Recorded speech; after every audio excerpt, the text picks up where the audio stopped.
Welcome to Shadowed Tales Archive. Tonight's story is titled, The Manifold Eyes. Let the Shadows Speak. Part 1. Exit 34. There are two things I clearly remember from that trip, the storm and the thing I brought back from the gas station. It was late July when my dad and I set out for a long weekend at my uncle's lake house up north. The plan was to beat Friday traffic out of LA, leave early before the sun came up. My mom and sister would follow a day later.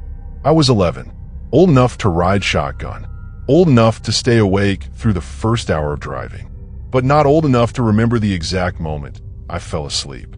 All I know is when I woke up, we were no longer on the interstate. Instead, we were parked beside a small building off what looked like a cracked Tulane County road. There were no signs, just a pair of weather-worn gas pumps and a sun-blasted wooden sign that read, Barnaby's Pit Stop, Exit 34. Except later, when I asked Dad about it, he swore there wasn't an Exit 34 on that highway. Anyway, he told me to stretch my legs and grab a snack. I stepped out into muggy, post-storm air. The smell of ozone clung to everything, like the sky had bled a little. Cicadas screamed from unseen bushes. Inside, the store looked abandoned and overlit at the same time. Half the fluorescent lights buzzed with a bluish flicker, while the rest were dead. Dust floated in the shafts of sunlight that leaked through cracked panes. The floor tiles were yellowed and broken, curling like dead leaves. It was the kind of place that smelled older than it looked. I remember walking past the fridge units, most of them empty or humming uselessly, and into an aisle lined with off-brand candy and snack boxes that looked off. The fonts were weird. The characters on the packages were like warped versions of things I should have recognized, but didn't. Then I saw it. At the very end of the aisle, tucked on a shelf above faded bubblegum machines, sat a lone plush toy. It was purple, mostly a faded mottled purple like it had been washed 100 times and sun-dried on pavement. The eyes are what got me first. One red button, the other missing. Where its mouth should have been was just thread. Thick black thread, sewn in an X. Its limbs were too long for its blocky body. The thing looked vaguely like a monkey, but wrong. Its body was square, heavy-looking. Its feet looked like paws. Its fur looked synthetic, shiny but coarse. There was a pink spiral stitched into the middle of its belly, frayed at the edges like a burned scar. I didn't move. I just stared at it. Then something behind me, a fan or maybe the cooler, kicked on, and the plush toy fell. Not off the shelf. It just tilted forward and slid off like someone had pushed it from behind. It landed on the floor at my feet. Face down. I bent down, picked it up. It was heavier than it should have been. I flipped it over, brushing the dust off its back. There was a name tag stitched into its side in dark green thread. I didn't notice it until later that night. But when I did, I remember thinking the name was oddly violent for a toy. Property of Feral B, Fold. Not a name. Not really. I turned toward the register. There was an old man behind the counter, skin like leather and eyes like light bulbs. He hadn't moved since I entered. I held up the plush. Hey, how much for this? He blinked once. That ain't ours, he rasped. Foundling bin, I reckon. I stared. You mean it's free? He shrugged. Could be. That was it. I left the dollar on the counter anyway. The man didn't touch it. Back in the car, I showed it to Dad. He gave it one look and frowned. You picked that up from inside? Yeah, it was on a shelf. Doesn't look clean. It's not. I grinned. He didn't smile back. Just don't sleep with it or anything. Looks like it might give you tetanus. He said it like a joke, but I heard something else behind it. Like he'd seen something he didn't want to admit. He didn't bring it up again for the rest of the trip. That night, I slept in the attic guest room of the lake house. Hot, musty air rose from the old wood floorboards. The windows were cracked open and mosquitoes buzzed like invisible ghosts outside the screens. I put the plush monkey on the dresser across from the bed. Its red eye glowed faintly in the moonlight. I turned away from it, but I didn't fall asleep easily. I had a dream. In the dream, I was back at the gas station, but the shelves were bare and the walls were made of rotting meat. The man at the counter had no face, just a hollow where his head should have been. I looked down. The plush monkey was in my arms, twitching slightly.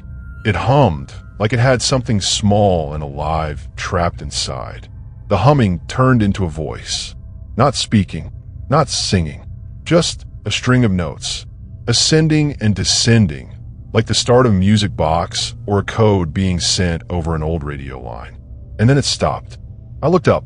Behind the counter, where the old man had been, stood something tall and purple. Its head scraped the ceiling. Its limbs hung too long. Its red eyes glowed. It raised one arm and pointed at me. I woke up screaming. In the morning, the plush monkey was gone. I asked my dad. He said he hadn't touched it. We searched the room, the dresser, the hallway. Nothing. Later that day, when we stopped at a local diner for lunch, I went to wash my hands and saw something written on the bathroom mirror in soap scrawl. Stay still when he looks. I didn't tell anyone. Not then. But from that day on, I started dreaming of things that hummed in strange frequencies. And the red eye always found me, no matter where I tried to go. Part 2. The Mirror Field. By the time school started up again in late August, I had mostly convinced myself that the gas station never happened. We'd never found the plush monkey. Dad never brought it up again. My mom said I must have imagined it.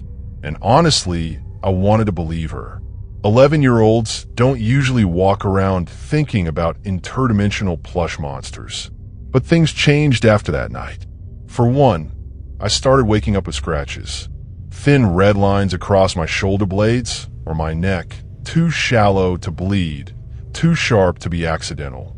I'd feel them when I was brushing my teeth, tracing a stinging welt that hadn't been there the day before. I also started seeing symbols, not carved into wood or inked on walls, though that would have been easier to explain, but in reflections. The first time, I was in the school bathroom, staring down into the steel sink. My classmates had already gone back to class, and I was alone, or at least I thought I was. In the metal basin, beneath my warped reflection, something else shimmered, faint lines and curves that glowed briefly before vanishing, like letters try to be born from water. It wasn't English. It wasn't any language I recognized. Some of it looked vaguely Korean, some like Mayan glyphs, some like melted cursive. My stomach flipped. I blinked, and the sink was just a sink again. I didn't tell anyone. What would I even say? A few days later, I started dreaming again. I was no longer in a gas station. Instead, I was in an open field, an endless yellow plain that shimmered like glass under a green sky. The ground looked like wheat, but crunched like tile. Each step echoed unnaturally. The sky overhead held no sun, only a central glowing point, like a spotlight aimed down from some unseen height. And mirrors, so many mirrors, scattered across the landscape like headstones, all tilted at strange angles. Some were full-length, others cracked, and suspended in frames made of wires and bone. They reflected things that weren't there, flashes of cities, flickers of faces I'd never seen, broken rooms lit by candlelight. One mirror, tall, wide, and clean, stood in the center of the field. It didn't reflect me. It showed a child's bedroom, pink wallpaper and plastic toys scattered on a thick carpet. At the foot of the bed sat something I instantly recognized, even though it had no face. That same purple plush toy. It turned slightly, and even without a mouth, I knew it was smiling. I woke up sweating. My sheets were soaked. The room stank of copper. On the wall beside my desk, drawn in what looked like greasy ash, were those same strange symbols I'd seen in the sink. I wiped them off with a tissue, heart pounding. I didn't sleep again that night. Weeks passed. I stopped eating lunch with my friends. I couldn't focus in class. I spent most of my time sketching in the margins of my notebooks, patterns that made no sense, just loops and boxes and dots that came to me without thinking. One day, our science teacher, Mr. Edelman, leaned over my shoulder and said, "Interesting motif there, kiddo. Know what that reminds me of? Phase maps." I blinked at him. Phase maps. I echoed. He chuckled. Chaos math. You're plotting multidimensional equations without even knowing it.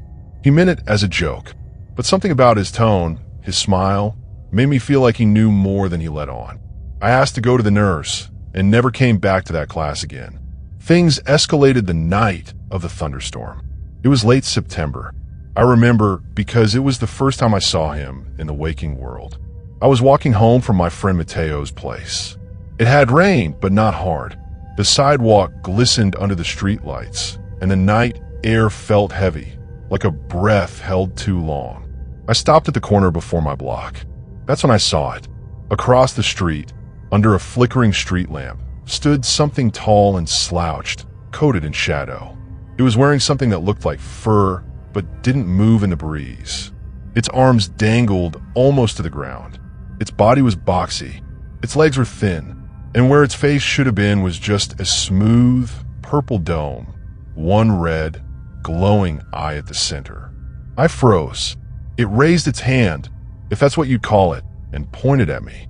No words, no sound, just a gesture. I ran. I didn't stop until I locked the door behind me and collapsed onto the carpet, gasping. My parents weren't home. My sister was asleep. The house was silent, except the hallway mirror near the coat rack was fogged over. I didn't remember it being foggy, but written in that condensation, backwards from the inside, were the words, "Which you is home?" I screamed, and something answered. A high, hollow melody. Not a voice, not human, just a tune, rising and falling, like a music box with broken teeth. I slept in my parents' room that night. They didn't question it. I think they could feel it too. Something had followed me home. Part 3. The Echo Sleeper. I stopped dreaming in October. That should have been a relief, but it wasn't. Instead, it felt like something had cut off the signal. Like my mind was being rerouted away from a place it used to access. A numb silence replaced the usual chaos. But the silence wasn't empty. It watched me. It waited. And then, after 3 weeks of dreamless nights, something slipped through. It started with a knocking. 3 short raps, then 1 long. Always at 3:03 a.m. The first time, I thought it was a pipe or maybe the wind. The second time, I was wide awake and staring at the ceiling when it happened. Third time, I recorded it on my phone. The audio was corrupted, glitchy, like digital static had chewed through the file. But the knock pattern was there. 3 short, 1 long. Then on the 4th night, it changed. The knock came again, but this time from inside my closet. I didn't get out of bed. I didn't move at all, but something did. I heard footsteps, not loud ones. Just a soft, dragging scrape of something with uneven limbs moving across carpet. Then a voice. Crisp, perfectly clear, not human. If you can hear this, you're still above. My breath caught. I didn't respond. The voice continued, lower now, as if drifting away. Find a mirror that does not reflect. If you want to survive, you must descend. The sound faded. A faint rustling followed, and then nothing. I stayed frozen until morning. When daylight came, I opened the closet. Nothing there. No footprints. No signs of intrusion. But on the wall, written in small black ink above the baseboard, was a tiny equation. Delta V equals F infinity theta. I recognized the format. Vector change, but the symbols were wrong. They moved slightly when I looked too long. Not in a hallucination kind of way. More like optical static trying to rewrite itself. I didn't know what the formula meant, but I knew someone or something wanted me to. That afternoon, I went to the library. Not the school one. The old public branch on Halsey Avenue. The one with yellowed skylights and that heavy smell of mold and books that hadn't been touched since the 80s. I wasn't sure what I was looking for. I searched terms like non-reflective surfaces, dream plane geometry, and even sentient plush entity, just to see what would come up. Nothing useful, just Reddit links and ancient blog posts. But in the reference section, wedged between an outdated geometry atlas and a torn-up book on fractal biology, I found something. A thin, cloth-bound volume. No title on the spine. The cover was embossed with an odd sigil, a circle filled with triangles, and what looked like an eye cut in half. I opened it. The first page had a handwritten title, The Mirror Plane Guidebook, Entry-Level Notes by I. Vale. Every page after that was filled with diagrams, scrawled symbols, and strange but readable text. The writing switched between scientific jargon and oddly poetic phrases. Reflections are bleed-throughs. What we see as mirror is merely a slowed interface. Entities that nest between planes prefer reflected topology. Easier to anchor, harder to extract. Avoid trifolds. Avoid antique silvers. They remember. Some of the phrases were underlined, others crossed out entirely. The ink varied in tone and color, like it had been added over time by different hands, or different versions of the same hand. One note chilled me. The purple one feeds on recognition. Don't look twice. He lives in recursion. I checked the book out, though I don't remember how. The checkout clerk didn't scan it. She barely looked at it, just slid it across the counter like it wasn't there. Back home, I flipped to the middle of the guide. There was a sketch, hand-drawn but precise. It showed a hallway with 6 mirrors, each reflecting something slightly different from the hallway itself. One of the mirrors had no reflection. Below it, written in tight cursive, that one leads below. Speak nothing near it. Carry no name. I froze, because I'd seen that hallway. 3 days earlier, while walking home, I'd passed a row of windows in the back of an abandoned barbershop. The glass was mirrored. I remember looking into one, then backpedaling, realizing I didn't see myself. Just the street behind me. Empty. No reflection. That night, I returned to the barbershop. The building had been condemned for months. Windows were boarded from the inside, except for the display panes facing the alley. I brought a flashlight and the book. At exactly 3:03 a.m., I stood in front of the middle mirror. No reflection, only the alley behind me. I raised the flashlight, wrote the knot pattern against the glass, 3 short, 1 long, by tapping the base of the flashlight softly. The glass rippled, like water.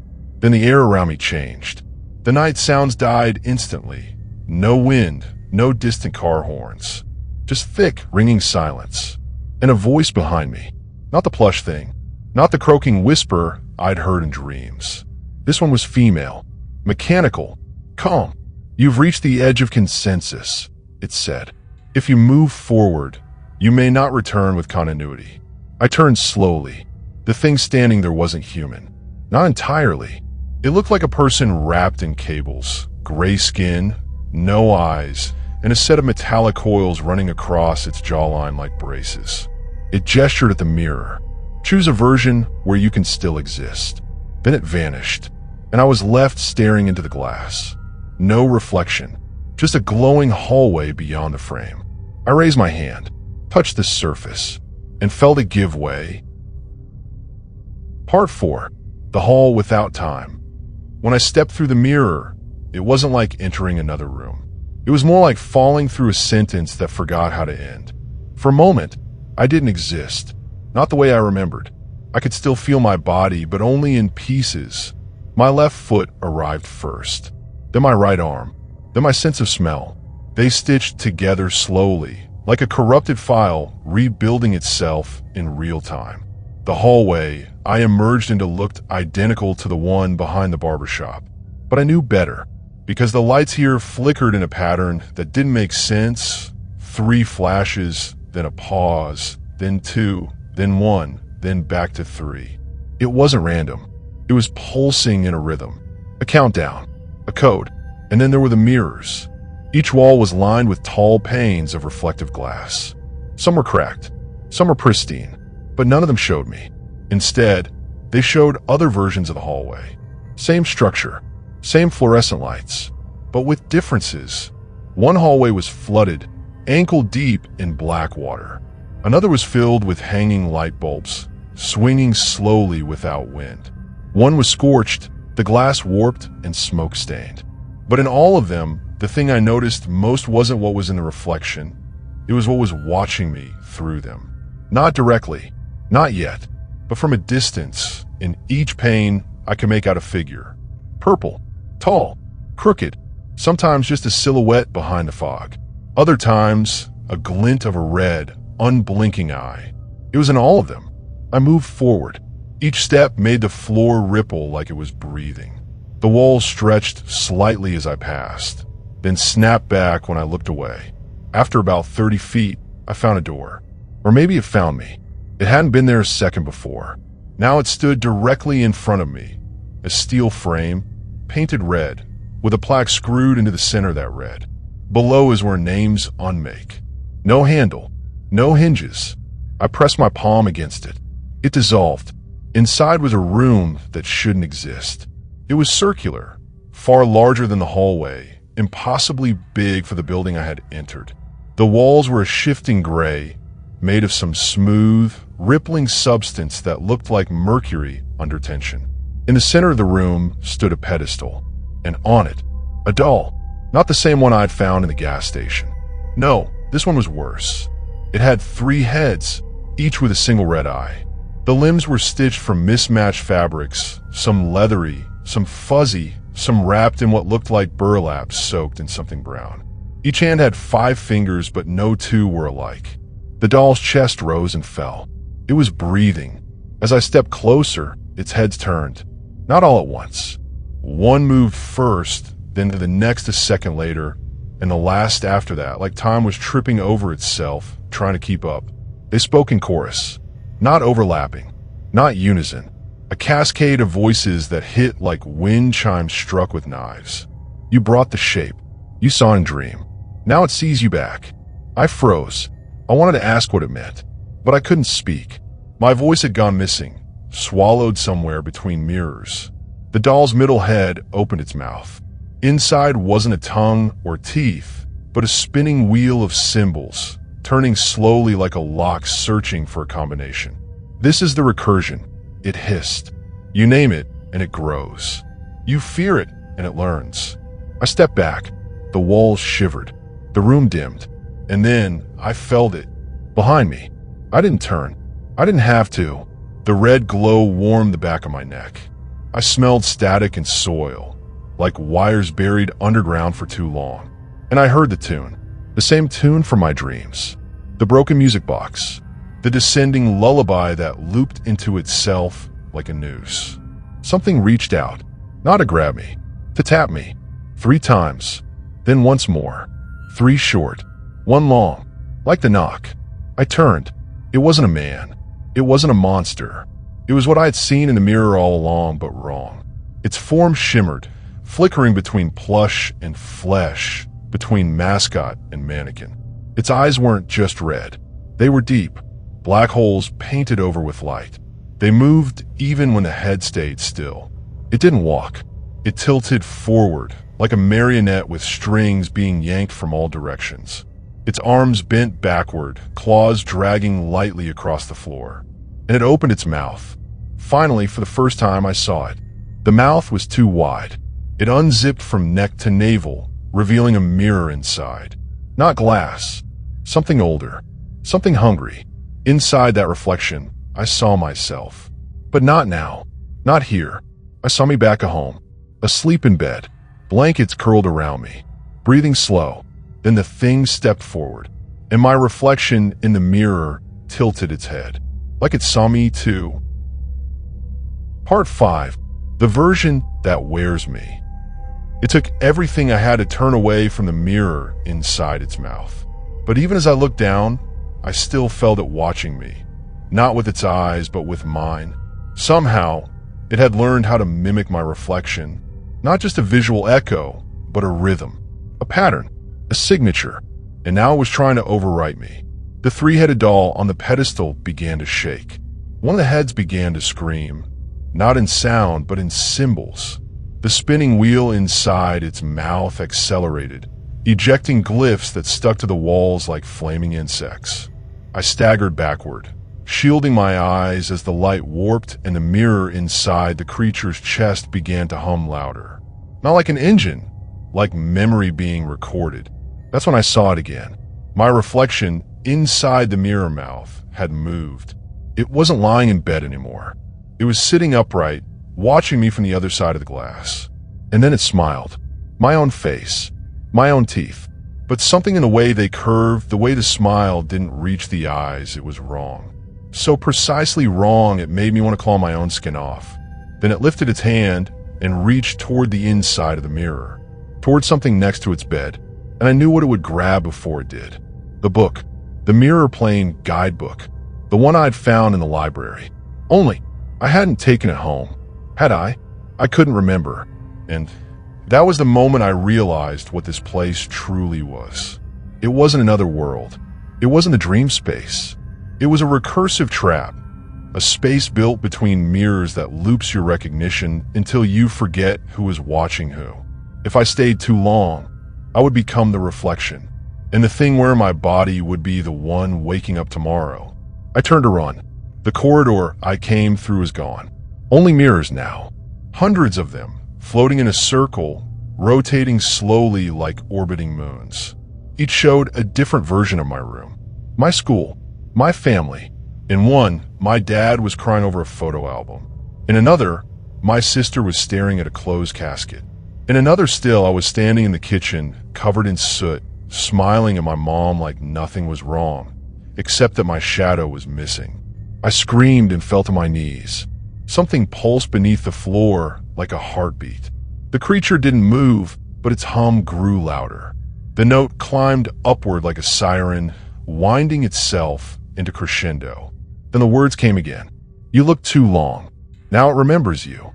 Now you are the version it wears. I did the only thing I could think of. I reached in my jacket and pulled out the mirror shard I'd taken from my old compact. The one I kept as a joke for emergencies. Just before I'd stepped through the mirror at the barber shop, I'd tucked it into my hoodie. I held it up and pointed it at the mirror-mouthed creature. It hissed. The reflection inside its chest flashed, flickered, and then twisted, no longer showing my room, but another version of this very chamber, with 1,000 mannequins all holding up mirrors to each other in an infinite loop. It was caught, looping, glitching. The spinning symbols flying from the dolls' mouths caught fire midair and dissolved into black dust. I stood up. The thing hissed again, stepping backward into the mercury walls behind it. They rippled like breath, then swallowed it whole. I was alone. The mirrors stopped spinning. One of them cracked. Another vanished. And then I heard the voice again. The mechanical woman. The one from the hallway. But this time it was only in my head. You delayed recursion. But it cannot be killed. Not while it's recognized. To forget it is to win. But you've already written too much. I didn't remember walking back to the barber shop. But I did. The mirror was solid again when I stepped out. No glow. No flicker. Just dirty glass reflecting the alley. I stood there for a while, just watching myself, checking to make sure my smile was still mine, that my eyes weren't too deep, that my hands moved in sync. When I got home, it was still 3:05 a.m., but something had changed. My room felt colder. The air was still. The guidebook was on my desk. I didn't bring it back. There was a new page inside it. Written in black ink, in my handwriting, was a single sentence. The thing in the mirror is not me, but it's learning. Part 6. Forget me properly. I stopped talking to mirrors. That was the first step. No glances in passing. No brushing my teeth while watching myself. No phone camera selfies. No screen reflections. Nothing. It was harder than I thought. Our world is a fun house. We just don't notice because we live inside it. Elevator doors, glass office fronts, bathroom tiles, windows at night. All of them remember. And that was the second rule I found in the guidebook. What you see once sees you twice. What you see twice owns you. The book had changed again. More pages had filled in, new diagrams, new notes, written in handwriting that was almost mine, but not quite. It was like someone else was reading it alongside me, updating it as I moved forward. One new page was titled, Reflex Anchor Points, RAPS locations where versions stabilize. According to the notes, every person had a handful of mirrored moments where their identity, who they are, or were, or might be, gets most strongly imprinted into reflected space. Things like the mirror you first saw your adult self in, the place where someone said your name while you were looking at your reflection, the mirror that was present during trauma. I made a list for places. 1. My childhood bedroom, the one I hadn't entered since we moved houses. I remembered staring into that little plastic vanity the night my grandfather died. My mom had told me to brush my hair and get ready to say goodbye. That mirror was still somewhere in storage. 2. The old locker mirror in middle school. I had glued it to the inside of locker 234 and stared into it nearly every day from 6th to 8th grade. It was still there, probably. The school hadn't remodeled. 3. The fitting room mirror at Grady's department store. That place had dozens of identical stalls, but I remembered the specific one. It was the first time I'd looked at myself after a major surgery. I didn't recognize my own face that day. I felt like a copy of myself even then. 4. And the last one, the rearview mirror in the Civic.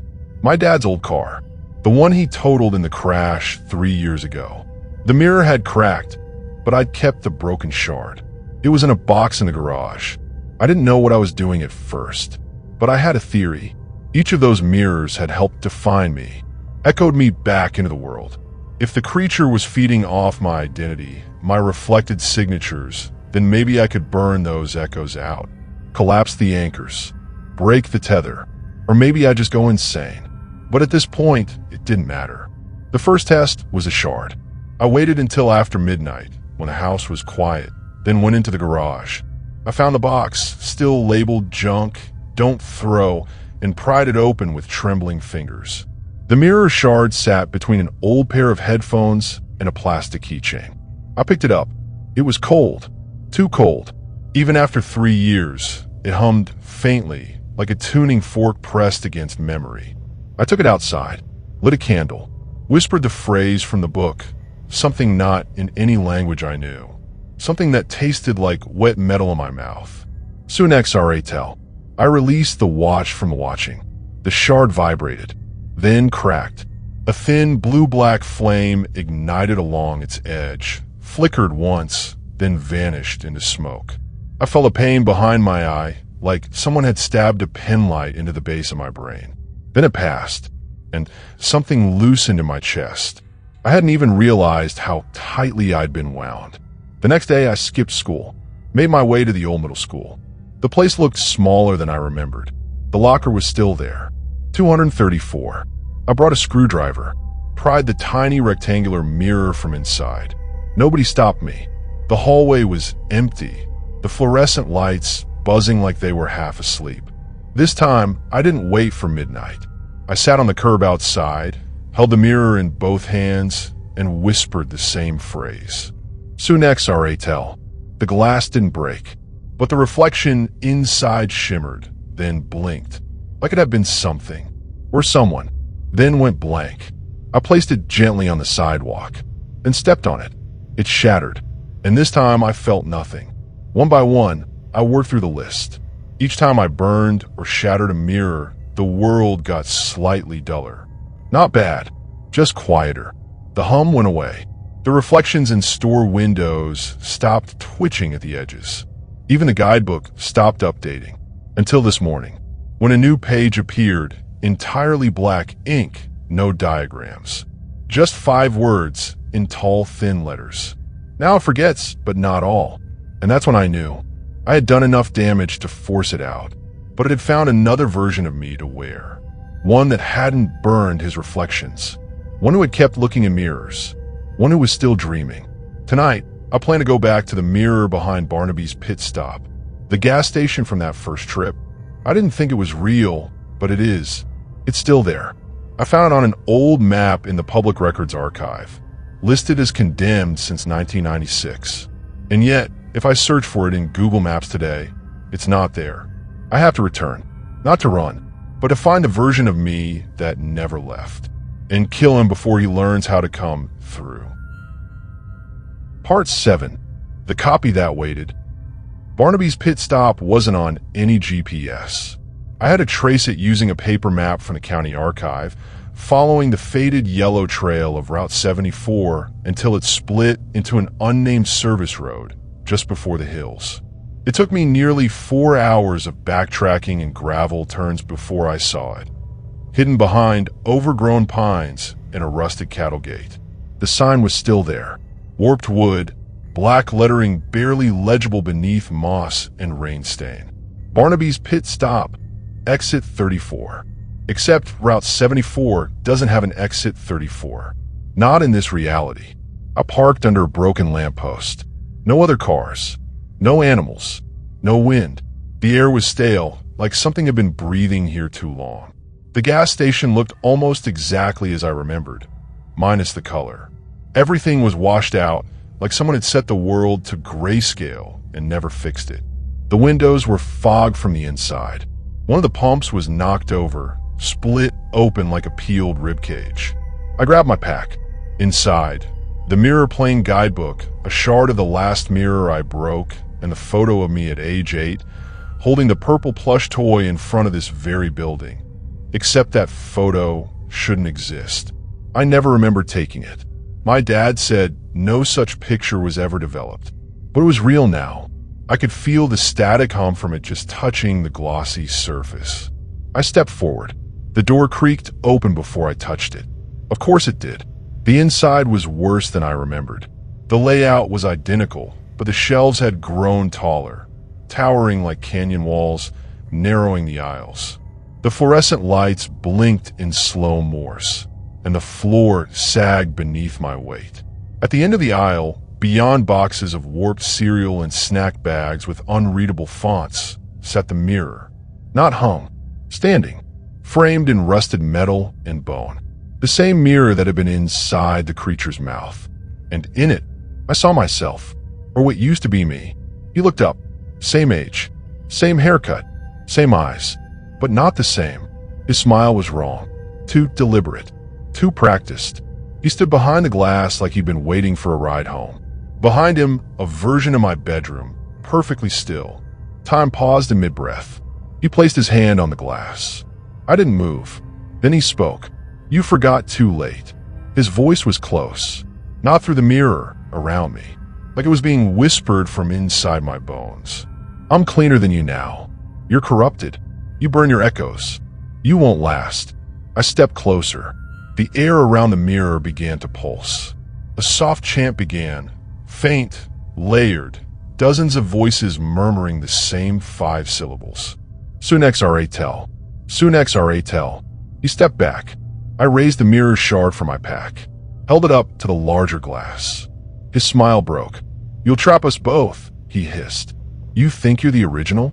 And I hesitated, because I didn't know anymore. What if I had been replaced already? What if I was the copy, trying to erase the source? But then I remembered. Every time I'd seen him in the dream, in the reflections, in the mouth of that thing, he had always smiled first. That was the tell. The real me didn't smile when I saw him. I shivered and made the choice. I pressed the shard into the larger mirror. Not a strike, a connection, glass to glass. For a moment, the air turned inside out. A sound like every voice I'd ever known screaming backward filled the room. The reflections burned. He tried to scream too, but his mouth vanished. His form unraveled, strings of flesh, hair, and thought tearing apart like a paper doll soaked in ink. Then, silence. The mirror imploded inward, folding like water down a drain. My head cracked with pressure. Then, everything went black. I woke up on my driveway. It was morning. No sign of the guidebook. No cuts on my hands. Just me. In my hoodie, dirt on my shoes, and my phone buzzing in my pocket. A text from an unknown number. Don't look in windows today. Let the shape forget. I ran to the bathroom, flicked the light on, looked into the mirror, and saw only me. Tired, pale, but still me. For now. Part 8. What Still Watches. 2 weeks passed. No dreams. No reflections acting strange. No voices at 3:03 a.m. No cracking glass. No reversed music box melodies in the static hum of the house. School was boring again. My hand stopped trembling. The guidebook never reappeared. Barnaby's pit stop was gone. I checked. I drove that same gravel road 3 times. Just trees, weeds, and a slope that dead ends into forest. No structure, no sign. It was like it had folded back into the blank space it came from. My therapist called it cathartic hallucination, said I'd built a narrative around grief and sleep deprivation. He used words like liminal trauma and meta-identity panic. I smiled, let him have his language. But I know what happened. Even if I no longer have proof, I still carry the shard, the one for the rearview mirror. It's dull now, lifeless, but I keep it taped behind the dresser, just in case. I never reassembled the other mirrors. The house feels quieter without them. Not empty, still. I stopped checking my reflection altogether. I figure, if I'm still here tomorrow, that's enough. But last night, something happened. I was walking past the old church on 8th Street, cutting across the lot like I always do when I saw a kid, maybe 7 or 8, sitting on the steps, cradling something in his lap. A toy, purple, square torso, long arms, one red eye, no mouth. I froze. The kid looked up at me, didn't say a word. Then he held the plush out like an offering. Or a warning. Where'd you get that? I asked, throat dry. The kid blinked. Found it, he said. In the alley. It was just there. He hugged it close. His name's Farrell. He talks to me in my sleep. My stomach sank. Has he said anything strange? The boy looked down at the plush, then back at me, and smiled. Only my name, he said. Only when I'm looking in the mirror. I don't know what I said after that. Maybe nothing. I just walked home. Didn't sleep, didn't close my eyes. Because the truth is, I never beat it. You can't beat something that lives in how we see ourselves. I sever my ties. But that thing, it just waits. For the next eye, the next name, the next child who stares too long into something that stares back. In my room, taped to the wall above my light switch, is a note I wrote the day I came back. If it smiles first, it's not you. I read it every morning, just in case. And that was tonight's tale from the Shadowed Tales archive. If it left a mark on your mind, if the silence feels heavier now, then the story did what it was meant to do. Don't forget to like, subscribe, and share the darkness. New stories are always on their way. Until then, keep the lights low and the doors locked.